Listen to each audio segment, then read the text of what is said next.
Welcome to online NPTEL certification course on Pharmacognosy and Metabolic Engineering.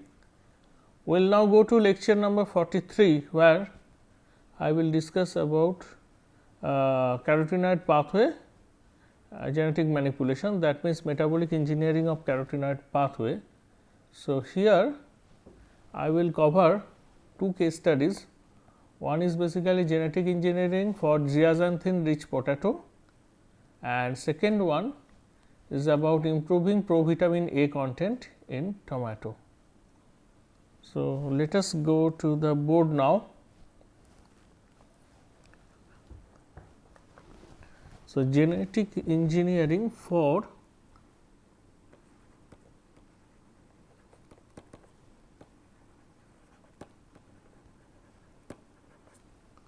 zeaxanthin rich potato. So, how the strategy?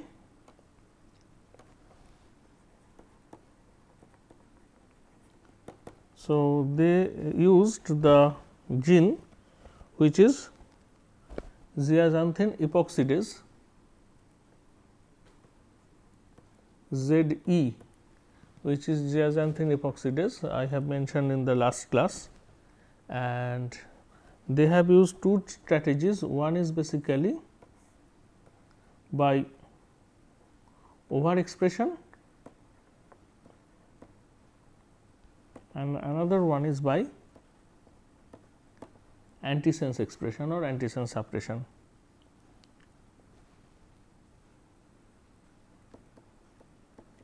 Antisense inactivation. So, and the gene source was potato itself. So, the gene source potato zeaxanthin epoxidase.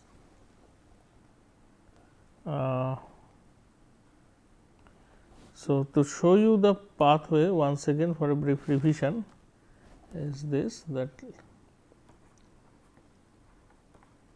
lycopene makes alpha carotene and beta carotene, and from beta carotene zeaxanthin is produced. Okay.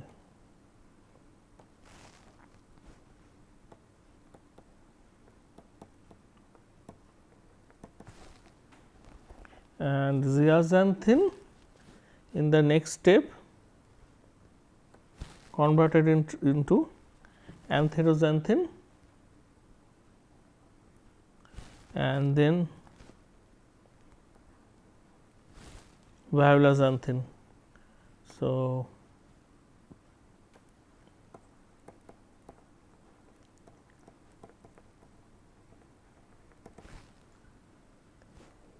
anthraxanthin, sorry, anthera. Wow.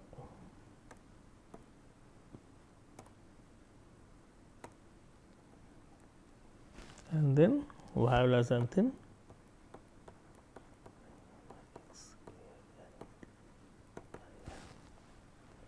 Okay. And then it may move to neoxanthin. So, in the wild type potato,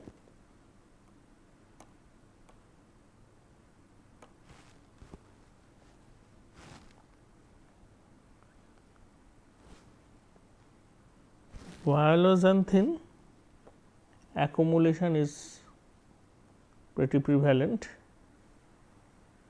and in the wild type potato you will also find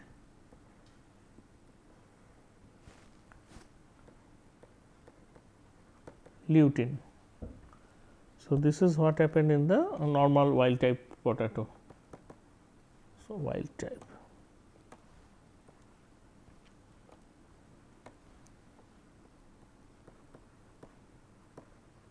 Okay. So, the step what they decided is basically this step, which is this ZE, which converts zeaxanthin to anthraxanthin and anthraxanthin to violaxanthin. So, this also I have shown in the last class that there are two successive epoxidation is required leading to formation of violaxanthin. So, the strategy one is basically overexpression, that means the gene simply extra copy was overexpressed, and the outcome of such overexpression led to the phenomenon which is called co-suppression. That means the additional copy inserted into the plant genome and it express that eventually leads to the shutdown of the zeaxanthin epoxidase activity. So, which is called co-suppression. So, extra copies shutting down. So, the co-suppression term was used, nowadays it is not using much, but the paper basically it was published in the year 2002. So, that was the time when this RNA interference mechanism was not fully elucidated. So, this paper was published in the journal called Metabolic Engineering.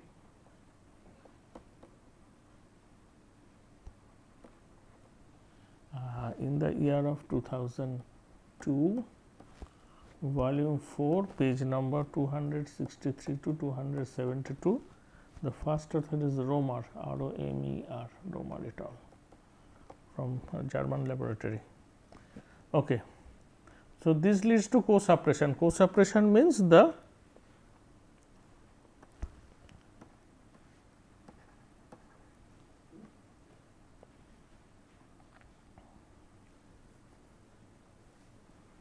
no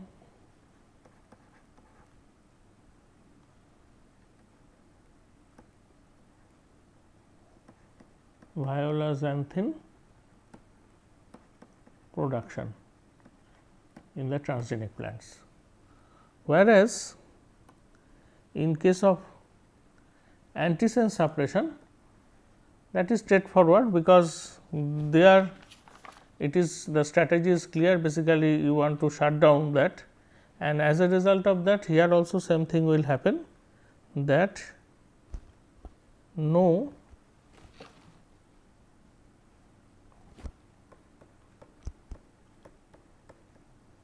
violaxanthin, or in other words the violaxanthin amount was diminished drastically. Okay. And maybe little bit of anthraxanthin accumulated, but violaxanthin total gone. But as a result of that, what happened in both the cases, that this leading to the formation of more zeaxanthin.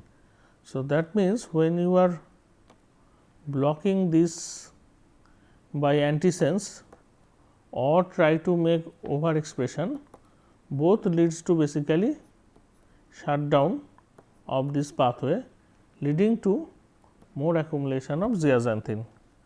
So, the level of zeaxanthin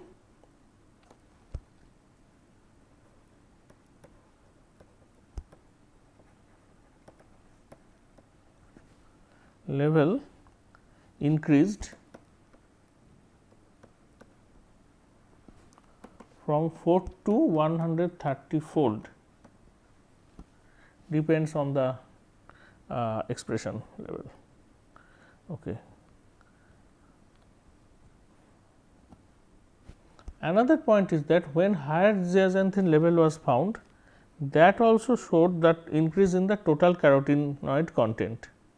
So, the next point is this, that increase in the total carotenoid content was noticed.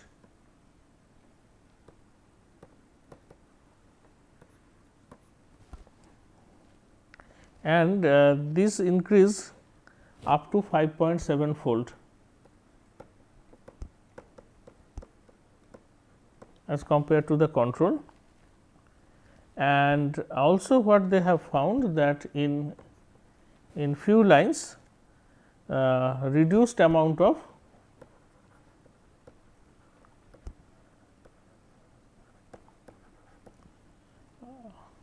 lutein was also found, reduced amounts of lutein was also detected. This much is fine. So, that means that when you try to block here, what happens that anyway as a result of that overexpression it led to co-suppression. As a result of antisense, it basically it blocked the enzyme. So, zeaxanthin in both the cases zeaxanthin amount enhanced. As a result of this enhancement, so what they have noticed that the total carotenoid content also enhanced, but the lutein amount was got reduced in particularly in few lines. But another interesting observation, although it is difficult to correlate, but I will try to make a correlation that there will be they also found 2 to 3-fold increase concomitant 2 to 3-fold increase in alpha toco, this is O, ferrol, which is vitamin E content in the transgenic plants. So, now how can we correlate with this tocopherol increase? So, let me try to explain, because tocopherol is not here in this picture, but what they found as a result of this suppression the tocopherol content increased. Let us see that. So, tocopherol normally produced from MEP pathway. So, I just briefly tell you the origin of tocopherol.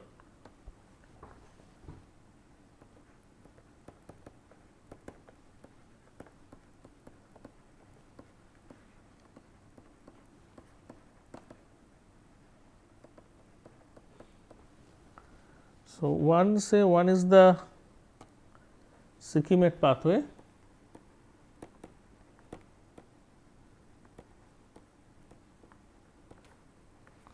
which supplies tyrosine, and another one is the MEP pathway,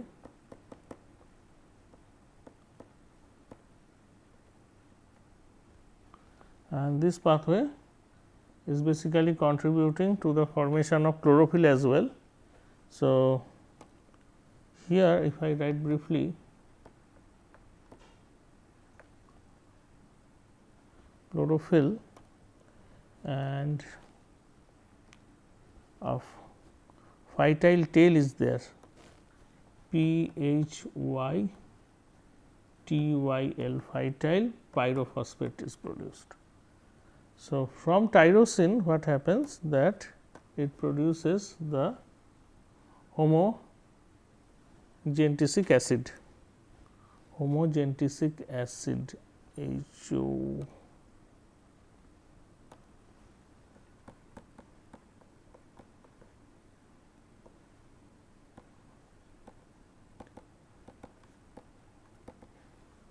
Or it is called HGA. So,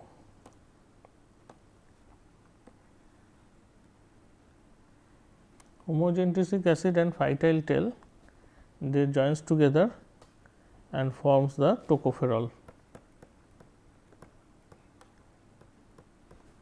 which is vitamin E, and the relationship is this, that MEP pathway also contributes towards the formation of carotenes.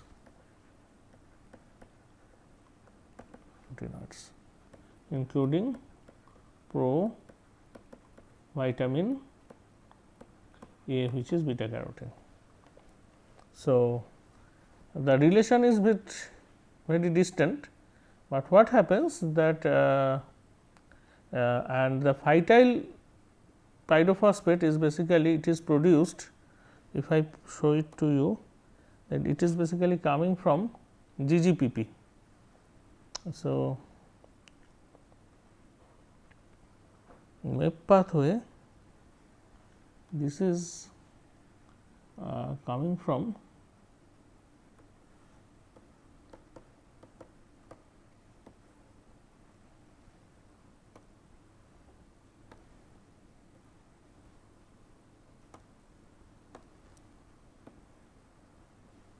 and is a geranyl reductase enzyme plays a role.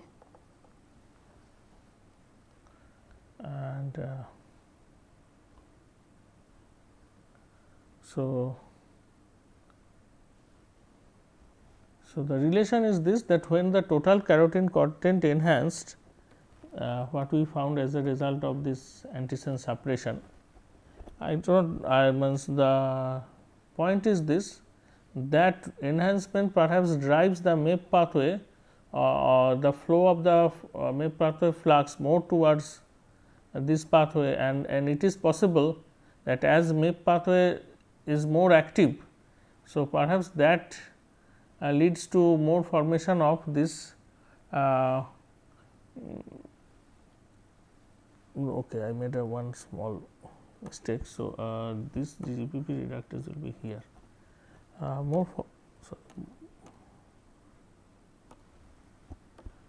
GG reductase, it is here. So, more formation of GGPP. So, GGPP, when there is more formation of GGPP, because GGPP takes part in the carotenoid formation.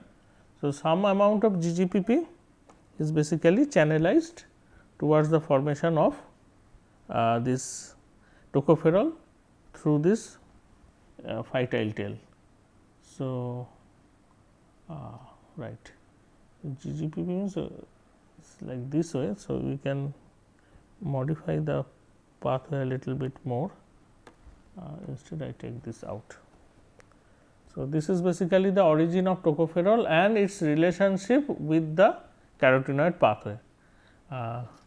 Although this was not discussed in that detail in the paper, but as a scientist we need to understand that why this happens. So, this may be the explanation for this. Now, with this I move into the another case study, that is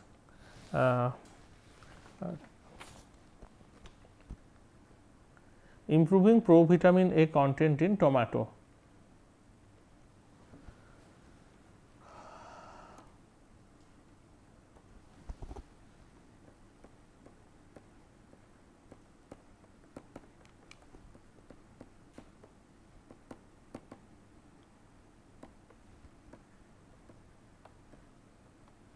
Content in tomato. Now, we all know that tomato basically accumulates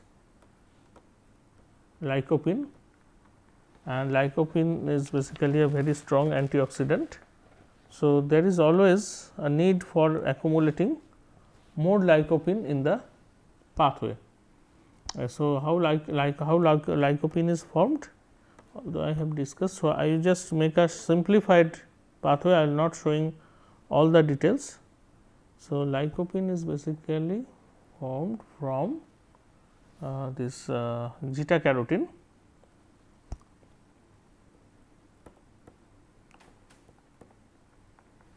and that is coming from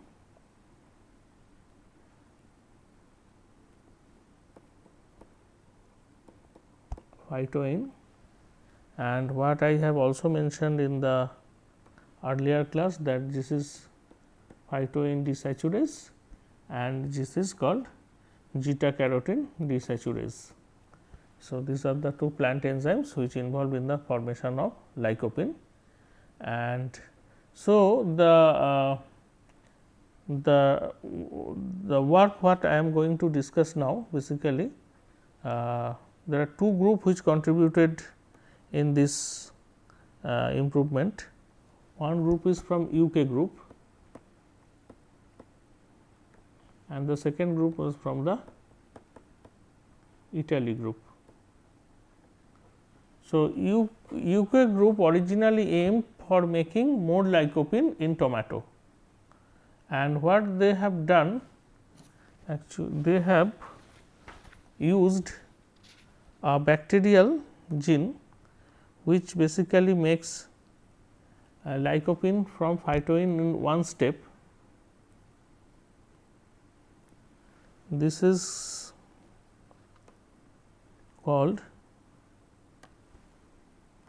CRTI, carotene isomerase.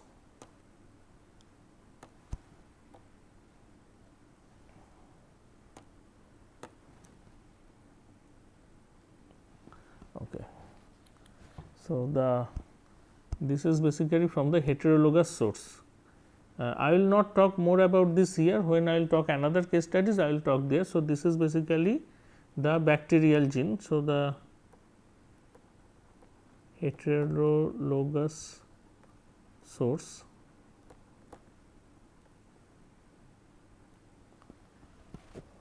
so the constructs what they have made is basically they made a simple construct, that means the C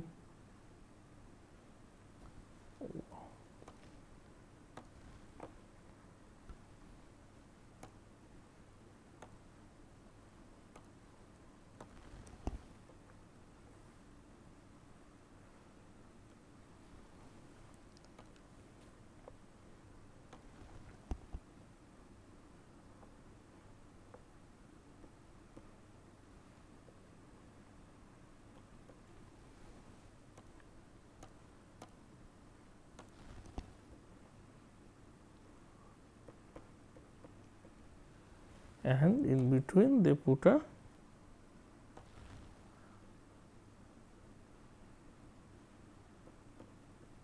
transit peptide, and this is, of course, they put the antibiotic resistance marker gene and all other things, and which I am not putting. They use the Agrobacterium tumefaciens as a vehicle to transfer this gene in tomato.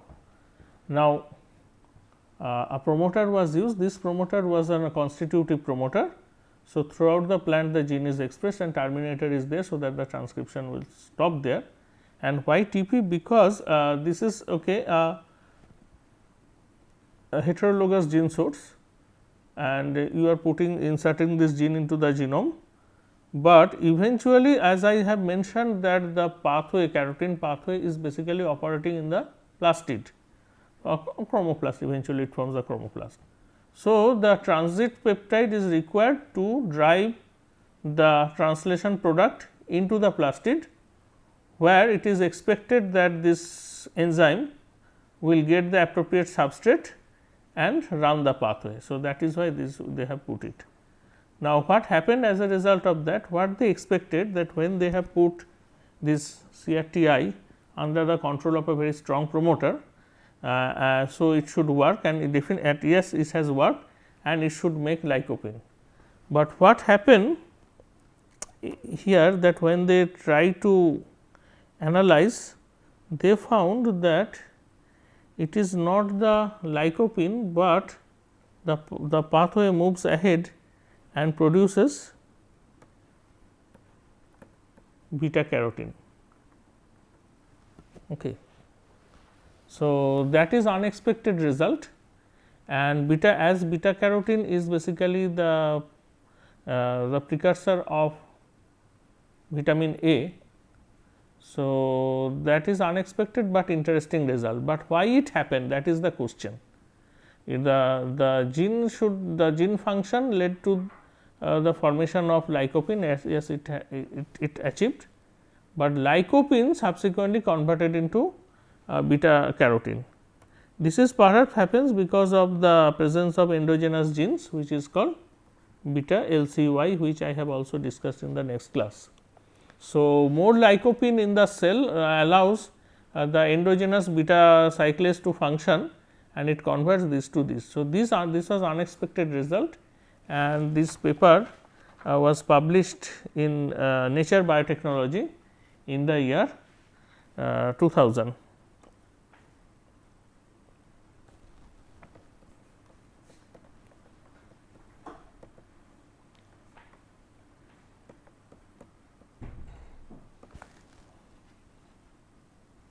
It is basically in the June issue.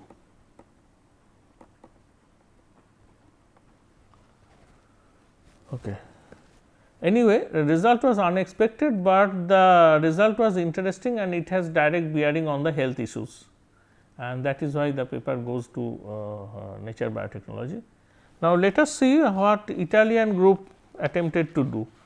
Italian group is the job was pretty straightforward. What they attempted, they have made basically two constructs.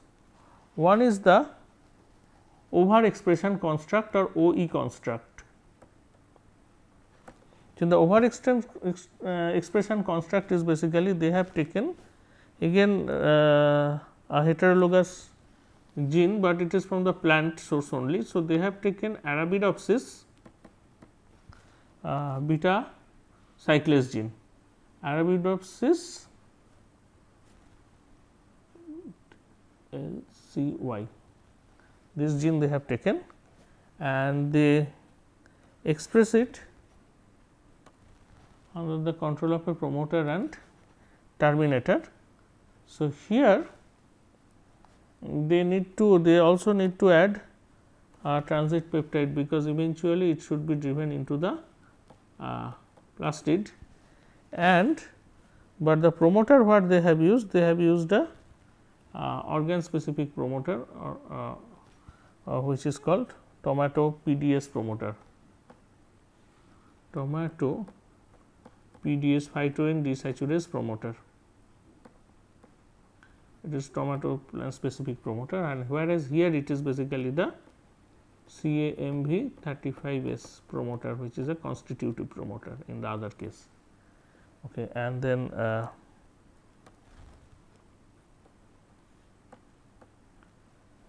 they have transformed tomato plant using this construct, and the other construct, which was basically an antisense construct or AS construct. So, the antisense construct, here they have used the tomato gene itself. So, the gene was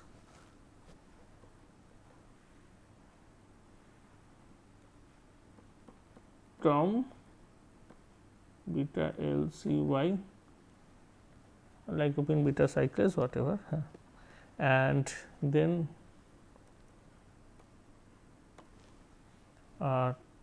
terminator to be added here, and then a transit peptide and a promoter. Promoter was same TOM PDS promoter, and the transit peptide also I need to show it here, which is TP, and you have to put this. But one important thing what we need to show in both the cases, in overexpression construct you have to put the direction,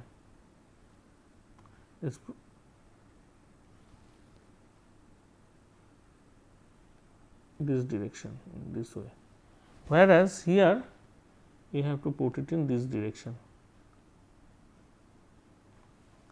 So, that is why it is antisense, so in a reverse way. So, that means here what happens, that the 3 prime portion of the tomato beta cyclase cDNA was cloned in antisense orientation. So, antisense orientation under the control of the same promoter. Now, what you expect, that they all have done the manipulation with this step particularly, So, in case of overexpression, what is going to happen that so the eventually we should see the fruit. So, the tomato when if it is lycopene rich, then it should be red in color, but when you put the Arabidopsis beta cyclase gene, so it leads to the formation of beta carotene along with lycopene. So, a substantial amount of lycopene will get converted into beta carotene.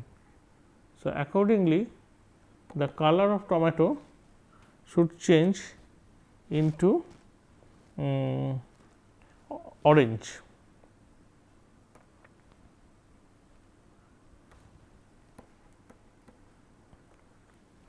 If it accumulates more, and that is an indication that beta carotene accumulates.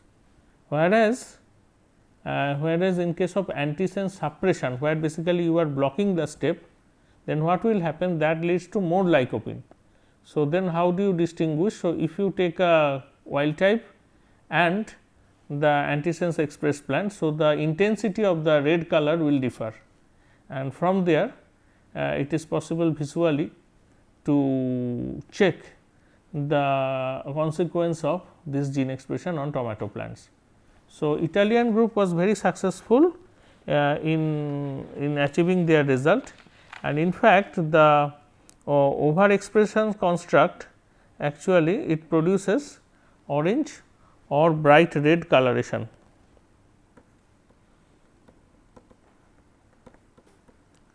Of the fruit color. Okay. And in case of antisense construct, what happens, that slightly darker hue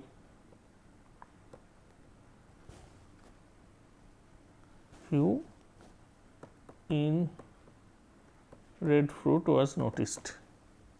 Okay. And the total carotenoid content also enhanced. So, I am basically not going to give you much of this content, but yeah, okay, I can also produce for your information. Say from the antisense construct,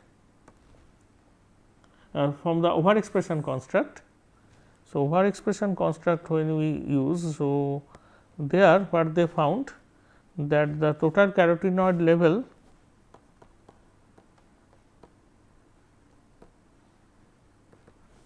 reached up to 112 microgram per gram fresh weight, whereas in the control was only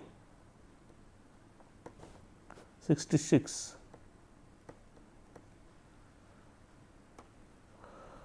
Whereas, when antisense construct fruits were measured, so there the total carotenoid level is basically lower than that of the control. So, it's about 97 microgram per gram as compared to the control. Control is around 55 or so. So, and the work of the Italian group was also published in a very good journal, that is called Plant Journal. So, the Italian group work was published in the Plant Journal, again this is in the same year 2000, volume 24, page number 413 to 419. So, this is what is the improvement of provitamin content by metabolic engineering. The first group actually they targeted the bacterial carotene isomerase, which converts phyto into lycopene, but eventually they found more beta carotene. But the second group they played with the beta cyclase. One attempt they try to block it, and another one they try to overexpress it, and as a result they got the desired result.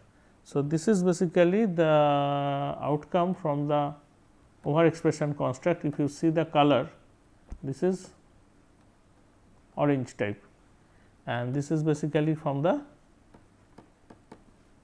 antisense. Okay. So, this is the real picture which was what was provided in the journal.